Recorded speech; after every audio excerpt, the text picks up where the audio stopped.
आइए अब हम लोग क्वेश्चन पेपर स्टडी करते हैं नीट का।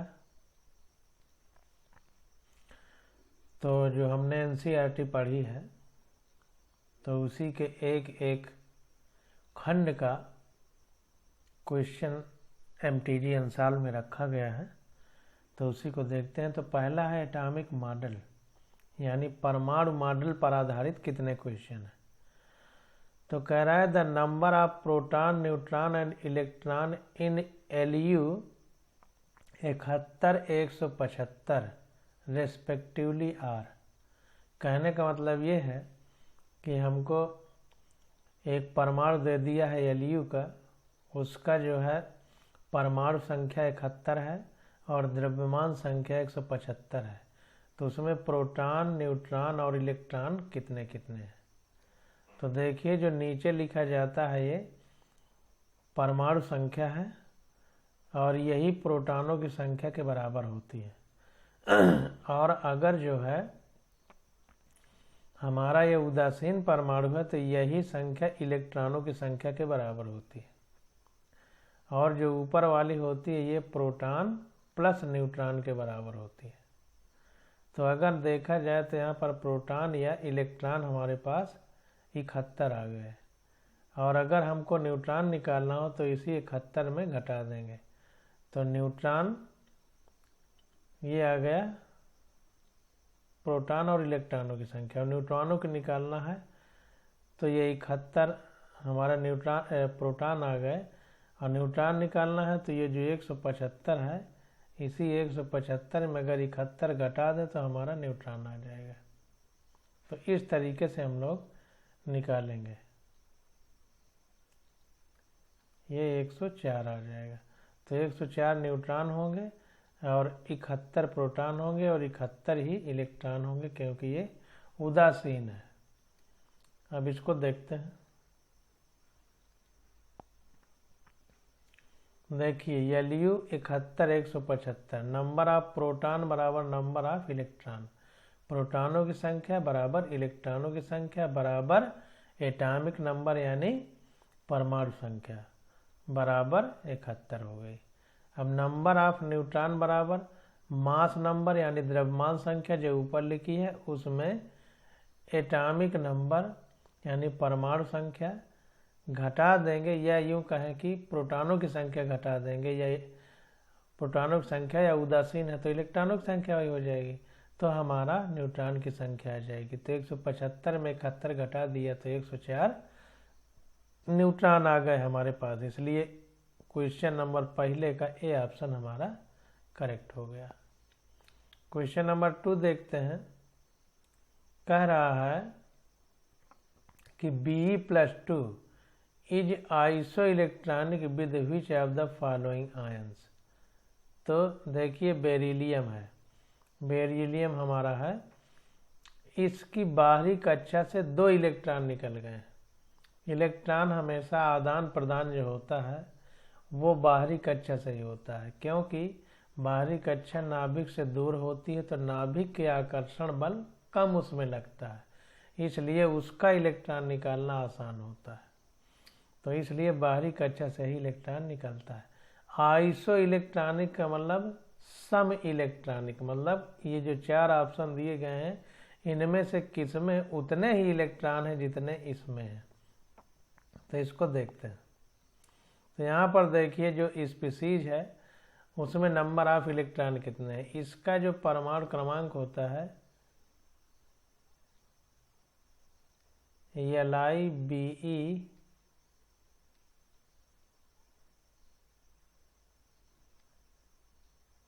होता है, तो Li का 3 होता है, इसका 4 होता है। Be का परमाणु संख्या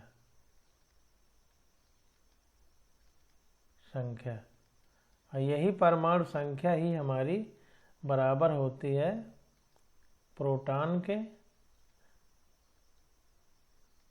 और यही बराबर होती है इलेक्ट्रॉन के न्यूट्रल एटम में, उदासीन परमाणु में। फॉर न्यूट्रल एटम मतलब उदासीन परमाणु के लिए ऐसा होता है। तो कहने का मतलब ये है कि इसमें 4 इलेक्ट्रॉन रहे होंगे, लेकिन चूंकि Be+2 है, इसका मतलब इसके 2 इलेक्ट्रॉन बाहर निकल गए, उसकी कक्षा को छोड़ करके चले गए, तभी इसमें Be में +2 आ गया है। ये +2 आने का मतलब कि 2 इलेक्ट्रॉन इससे बाहर निकल गए हैं इसके नाभिक के आकर्षण से, तो इसलिए इसमें 2 इलेक्ट्रॉन होंगे। थे तो 4, लेकिन 2 निकल गए हैं। वो 2 हमें कैसे पता चला कि निकल गए हैं? इस +2 से। इसमें +2 लगा है, इसका मतलब कि 2 इलेक्ट्रॉन इसके बाहर चले गए हैं, तो 2 इलेक्ट्रॉन बचे। अब देखते हैं कि जो 4 ऑप्शन दिए गए हैं उनमें से किस में 2 इलेक्ट्रॉन है बाहरी कक्षा में। तो यहाँ पर देखिए H+, H में 1 इलेक्ट्रॉन होता है और प्लस है, मतलब वो भी निकल गया तो 0 बचेंगे। Li का 3 Li होता है और इसमें प्लस है, मतलब 1 इलेक्ट्रॉन बाहर निकला है, तो इसका मतलब इसमें भी 2 इलेक्ट्रॉन बचेंगे। तो यही हमारा Li+2 आंसर हो जाएगा। Na में 11 होता है, 1 निकल गया है तो 10 बचेंगे। Mg में 12 होता है, 2 निकल गए हैं तो 10 बचेगा। तो Li में जो है 2 इलेक्ट्रॉन रहेंगे Li+ में, तो हमारा Li वाला आंसर सही हो जाएगा। इसका मतलब ये बी ऑप्शन करेक्ट है। अब देखिए तीसरा कह रहा है आइसो इलेक्ट्रॉनिक स्पीसीज यार। ये 4 ऑप्शन दिए गए हैं, इनमें कह रहा है आइसो इलेक्ट्रॉनिक कौन सा है। मतलब कि आइसो का मतलब सेम, आइसो का मतलब होता है सेम, मतलब किसमें सब में इलेक्ट्रॉनों की संख्या समान है। अगर आइसो न्यूट्रॉनिक लिख दे तो सब में न्यूट्रॉन समान किसमें है वो देखेंगे। अगर आइसो प्रोटॉनिक लिख दे तो प्रोटॉन किसमें सब में समान है, जो ऑप्शन दिए गए हैं वो देखेंगे। तो अब देखते हैं कि इनमें से किसमें इलेक्ट्रॉनों की संख्या समान है।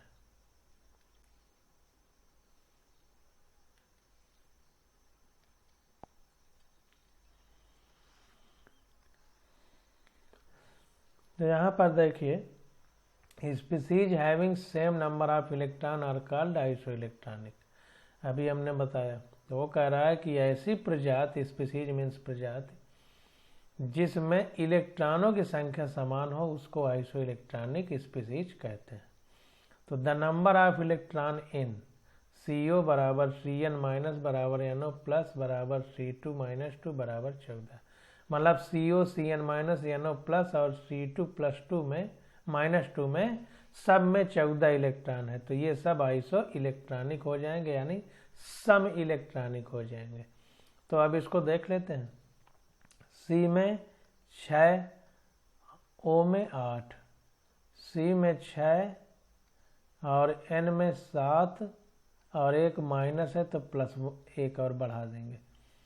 N में 7, O में 8 और एक प्लस है, इसका मतलब 1 निकल गया है तो 1 घटा देंगे।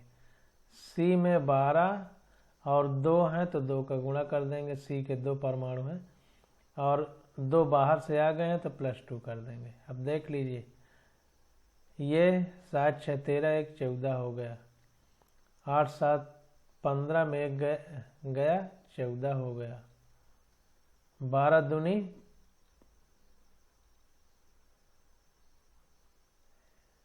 C में 6 होते हैं 6, तो 6 और 2 परमाणु हैं तो 12 हो गए, तो 6 दूनी 12 और 2 14, तो सब में 14 14 हो गए। तो समायनिक कौन हो गए? यही हमारे समायनिक हो गए। ए वाला ऑप्शन हमारा करेक्ट हो जाएगा।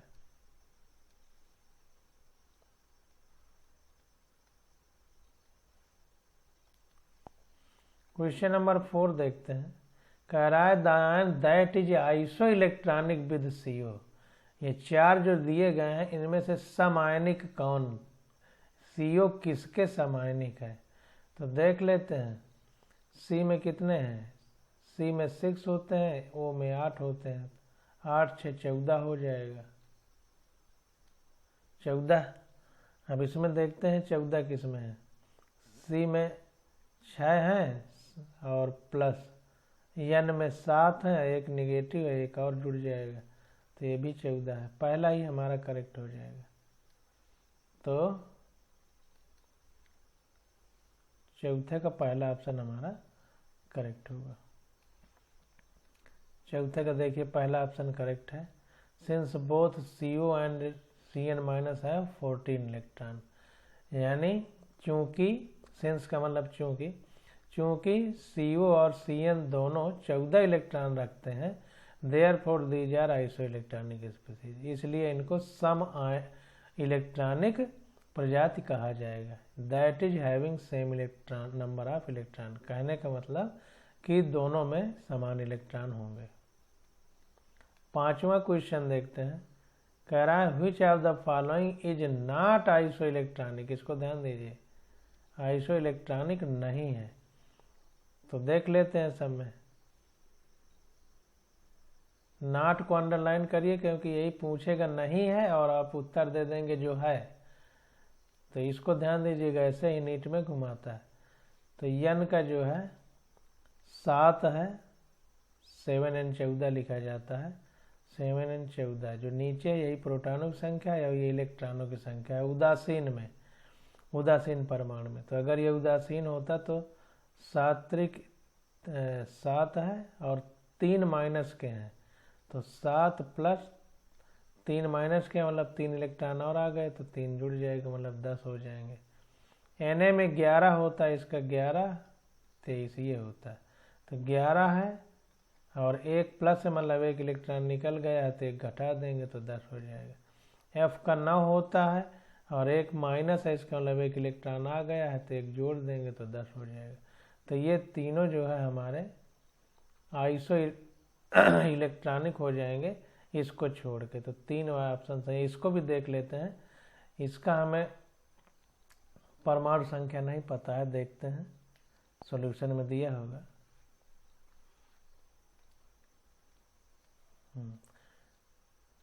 Tl प्लस की जो है हमारी 80 होती है, तो 1 निकलेगा तो 1 प्लस है, इसका मतलब 1 निकल गया तो 79 होगा। इसका मतलब ये तीनों आइसो इलेक्ट्रॉनिक है, ये नहीं है, तो ए वाला ऑप्शन सही हो जाएगा।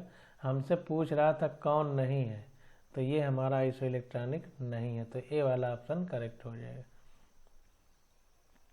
अब देखिए अगला खंड आ गया, development leading to the Bohr's model of atom, मतलब कि बोहर मॉडल जो था परमाणु के लिए, उसके डेवलपमेंट से आधारित क्वेश्चन दिए गए। पहला पूछ रहा है कि which of the following series of transitions in the spectrum of hydrogen atoms fall in visible region. अब देखिए कह रहा है कि जो 4 हमने ऑप्शन दिया है, इन 4 ऑप्शंस में से कौन सा विजिबल रीजन में इसका स्पेक्ट्रम गिरता है।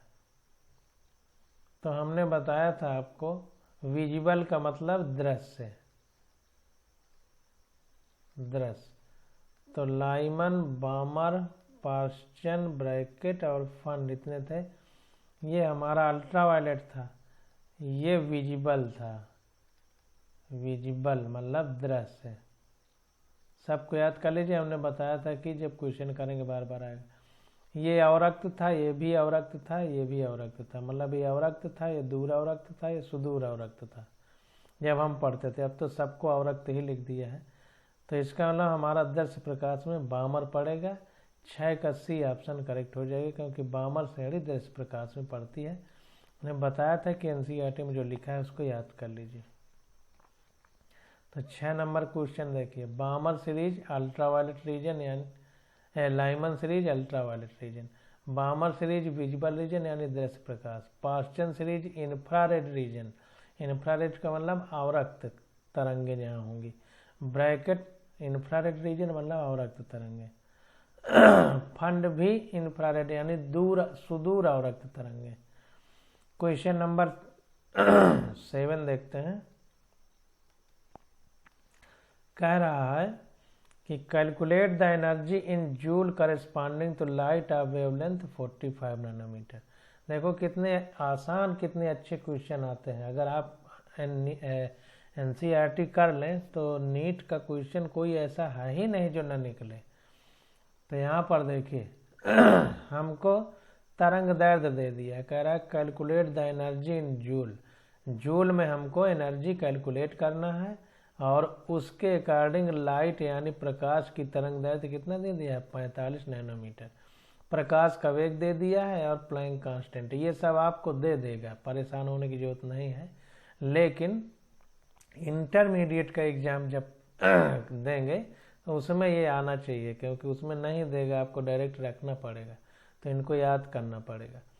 तो यहाँ पर देखिए E बराबर hc अपान लैम्डा फार्मूला होता है, E equal to hc upon lambda. Lambda हमको दे दिया है, प्रकाश का वेग हमको दे दिया है c, और h हमको दे दिया है, तो h c लैम्डा दे दिया है। E की वैल्यू रखना, E निकल आएगा, तो सीधा फार्मूला लगा देना है। तो यहाँ पर देखिए सीधा फार्मूला लगा दिया, E बराबर hc अपान लैम्डा। लेकिन लैम्डा नीचे लिखना भूल गया है, तो लैम्डा गिवन लैम्डा हमको दे दिया है 45 नैनोमीटर, मीटर में बदलेंगे तो 10⁻⁹ का गुणा हो जाएगा। On putting the given value in the equation, इस समीकरण में ये वैल्यू रखने पर कह रहा है वी गेट, हमको प्राप्त होता है, क्या प्राप्त होगा, h की वैल्यू 6.63 इंटू 10⁻34 दिया गया है क्वेश्चन में। c प्रकाश का वेग है 3 × 10⁸ पता है हमको, और लैम्डा प्रकाश का तरंग दैर्घ्य है, उसको रख दिए। देखिए कहीं कट गया है, तो 45 × 10⁻⁹ ये चीज़ सॉल्व करने पे आ गया 4.42 इंटू 10⁻18 जूल। तो यही हमारा डी वाला आंसर करेक्ट हो जाएगा।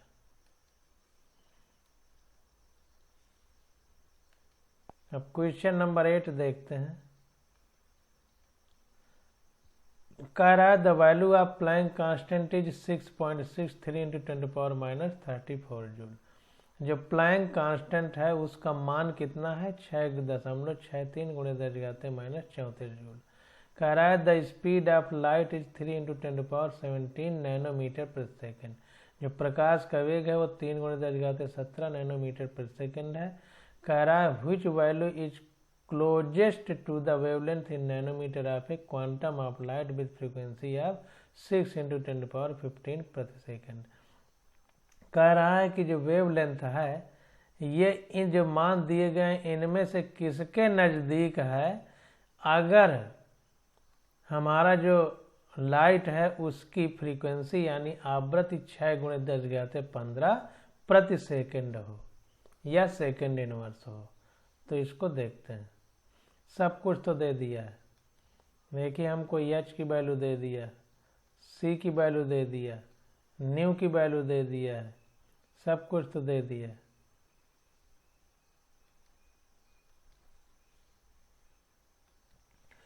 अब यहाँ पर देखिए क्वेश्चन में इस लाइन को समझिए। कह रहा है which value is closest to the wavelength in nanometre of a quantum of light, of a quantum of light. ये बहुत इंपॉर्टेंट है ये लाइन।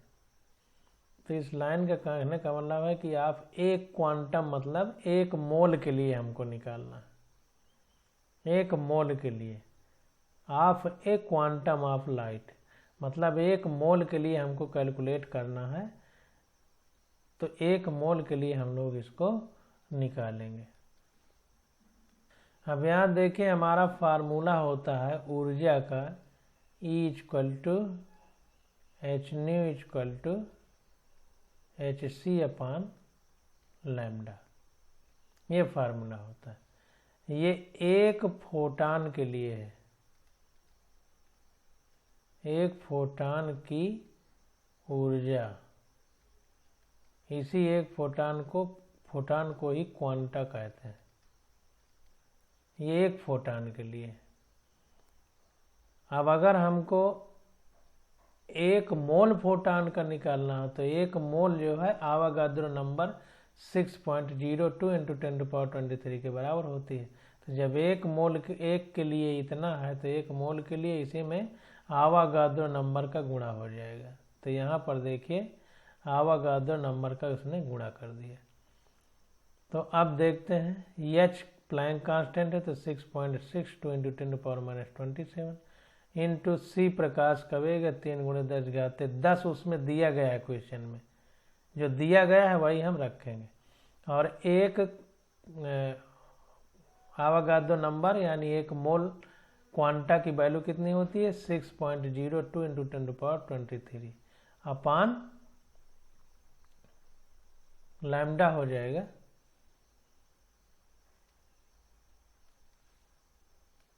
अब देखिए क्वेश्चन में सारी जो वैल्यू है एच अर्ग में दिया है, सी हमारा सेंटीमीटर पर सेकंड यानी प्रकाश का वेग दिया है।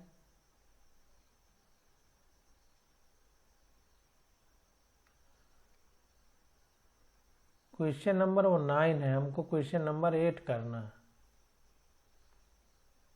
क्वेश्चन नंबर 8 हमको करना है, वो 9 का सॉल्यूशन है।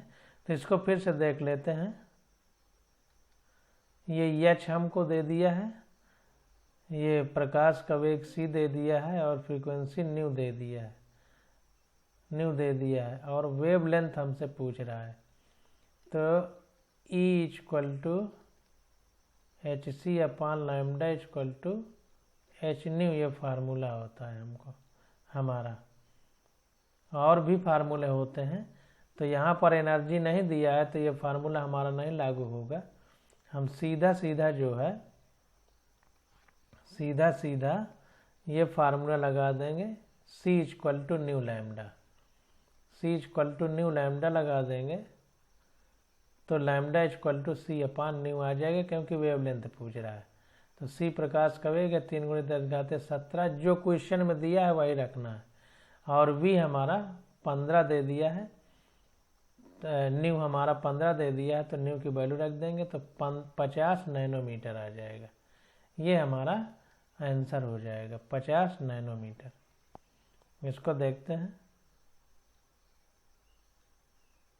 देखिए 6 लिखना भूल गया, काफ़ी त्रुटि है इसमें। 6 × 10⁻15 है, पॉइंट लगा दीजिए। 6 × 10⁻15 ये दिया गया, तब 50 हमारा आ जाएगा। 3 दूनी 6, 2 कट जाएगा और ये कटेगा तो ऊपर जाएगा तो 10⁻2 बचेगा। और ये 0.5 हाफ इंटू 10⁻2 हो जाएगा, ये 0.5 हो जाएगा, हाफ इंटू 10⁻2 हो जाएगा, तो 50 नैनोमीटर आ जाएगा। ये नैनोमीटर में दिया होगा तो इसलिए नैनोमीटर आंसर आ गया है, कैलकुलेट कर लीजिएगा। तो इस तरीके से हम लोग करेंगे। ये 8वां क्वेश्चन है। अब 9वां करेंगे। The wavelength in nanometre of a quantum of light, मतलब एक फोटान के लिए, एक मोल के लिए नहीं, एक फोटान। अगर मोल के लिए होता तो 1 mole of quantum of light कहता। इसको ध्यान देना है। तो ये 8वां हो गया। 9वां क्वेश्चन देखते हैं। यहाँ पर देखिए प्रतिमोल है, वो 9वां हमें लग रहा था कि 9वां है। तो according to law of photochemical equivalence, कह रहा है कि फोटोकेमिकल यानी प्रकाश विद्युत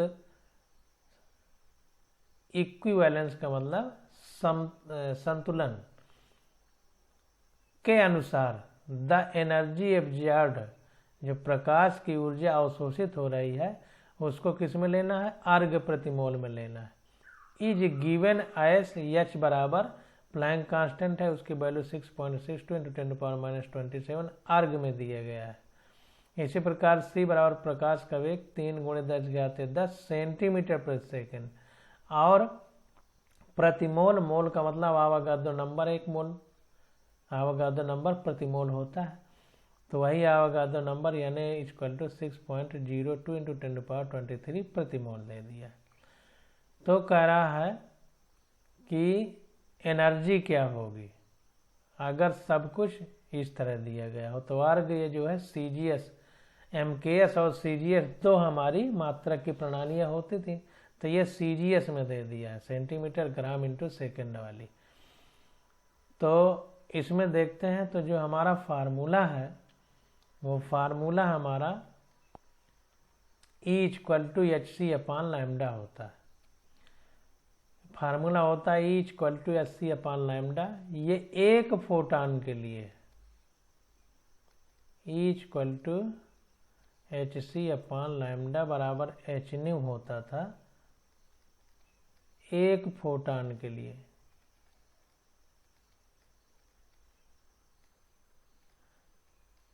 ऊर्जा एक फोटॉन के लिए ये ऊर्जा है, E बराबर hc/λ। अब अगर एक मोल फोटॉन हो जाए तो एक मोल की जो संख्या है उसी का गुणा कर देंगे। जैसे एक फोटॉन की ऊर्जा hc/λ है, जब हमसे पूछा जाए 100 फोटॉन के कितना होगा तो इसी में 100 का गुणा कर देंगे।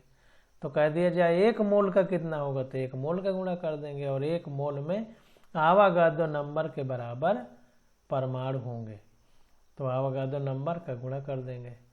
तो आवागाद्रो नंबर की वैल्यू 6.02 × 10⁻23 होती है। तो सारी वैल्यू रख देंगे। h की मान है 6.62 × 10⁻27, ये अर्ग में है। प्रकाश का वेग 3 × 10⁻10 अर्ग मतलब सेंटीमीटर पर सेकंड में है, मतलब CGS सिस्टम में। इसी प्रकार मोल की संख्या, मोल वो तो संख्या है, उससे कोई मतलब नहीं।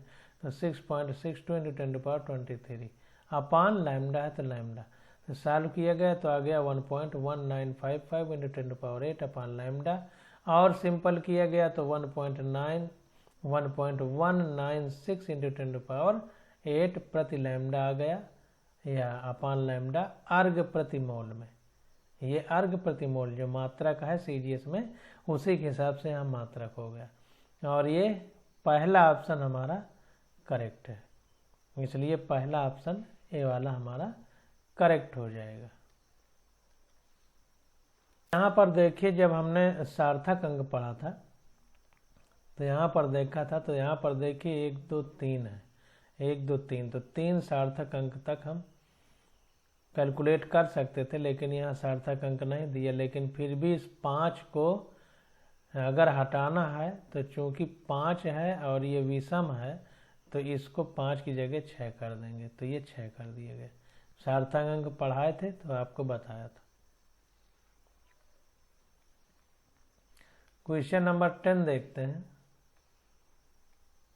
कह रहा है the energies E1 and E2 of two radiations are 25 electron volt and 50 electron volt respectively. कह रहा है कि दो ऊर्जा हैं E1 और E2, और उनकी जो विकिरण ऊर्जा है वो कितनी है, 25 इलेक्ट्रॉन वोल्ट और 50 इलेक्ट्रॉन वोल्ट। कह रहा है the relation between their wavelength that is λ1 and λ2 will B.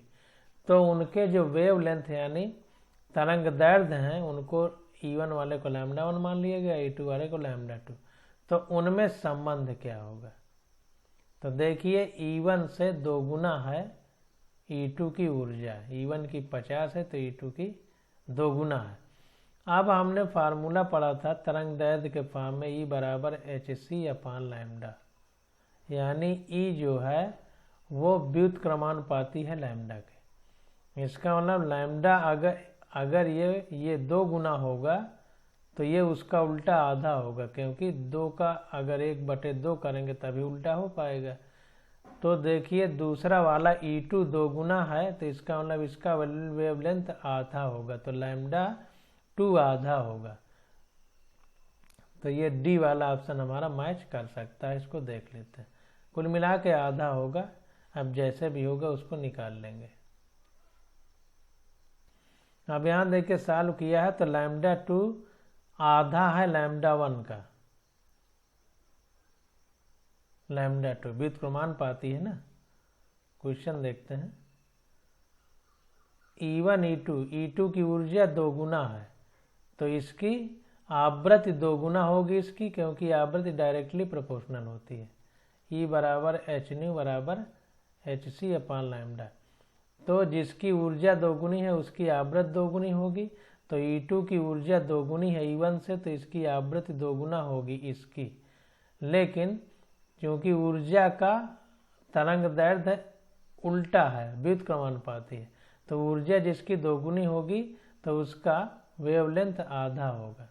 इसका मतलब ये 50 इलेक्ट्रॉन वोल्ट का वेवलेंथ इसकी तुलना में आधा होगा। तो इसको देखते हैं।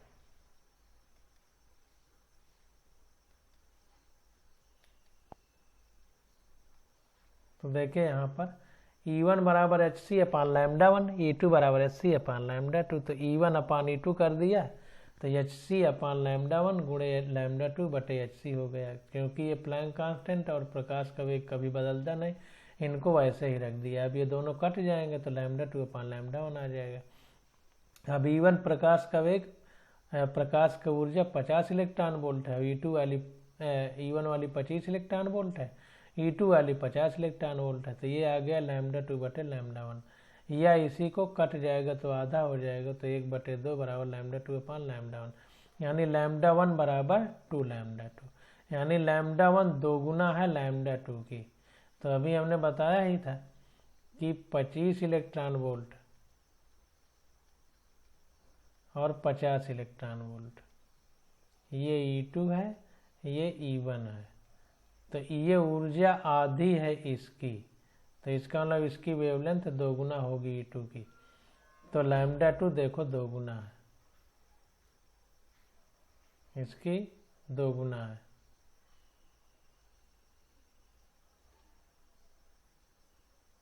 तो अगर हम इसको इधर लाएंगे, कुल मिला के लैम्डा 2 इक्वल टू लैम्डा 1/2 हो जाएगा, मतलब इसकी वेवलेंथ इसकी तुलना में इसकी वेवलेंथ आधी होगी, यानी पॉइंट लैम्डा 1 लैम्डा 2 का दोगुना होगा, लैम्डा 1 लैम्डा 2 का दोगुना होगा। तो ऐसे क्वेश्चन करके हम लोग निकाल लेंगे। तो ऊर्जा आधी है तो वेवलेंथ यानी तरंगदैर्घ्य दोगुना है। अब क्वेश्चन नंबर 11 देखते हैं। कह रहा है, अब देखिए लेक्चर आधा घंटे का पूरा हो गया है, क्योंकि आधा घंटा पढ़ने में आपको आराम रहेगा। तो 11 नंबर क्वेश्चन अब अगले लेक्चर में हम लोग करेंगे।